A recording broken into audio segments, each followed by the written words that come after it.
And I've got some tracer particles here in solution, sort of like food coloring. And I'm going to put a drop of these tracer particles on the film. This is after the film has had a chance to quiet down.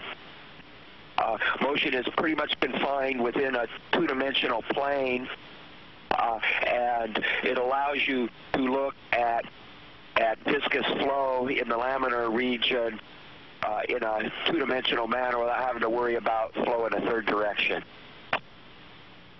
So after I put these tracer particles in the film, I'm going to stick a Teflon cannula through the film and start stirring it up and watch the effect of the rotation.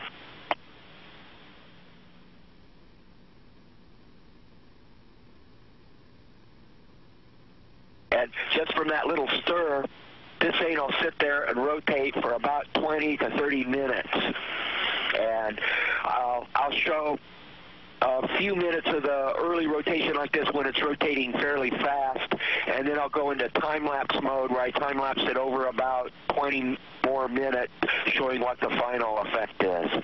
But you can see that the flow is laminar here, and the tracer particles are very slow to diffuse and show nice streamlines that hang around for tens of minutes. And Don, we're watching that, and that is a great video. That is such a cool phenomenon that you're showing us here.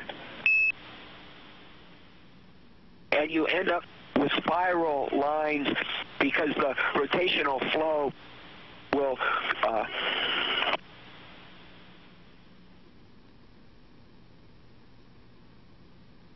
we don't know what we're supposed to say there.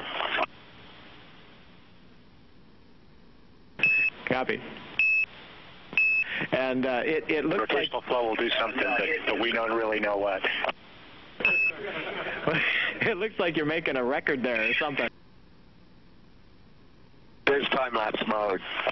And this is a half a second every 30 seconds frame time. And you can see as time goes on, the lines do get more and more diffuse as diffusion plays its role and stirred fades up.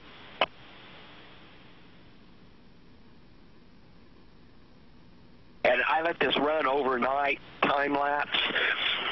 Unfortunately, the battery died on the camcorder, but by morning, the whole film was just a nice uniform milky white color, so diffusion had taken its role. And it looks like we have a jellyfish up there.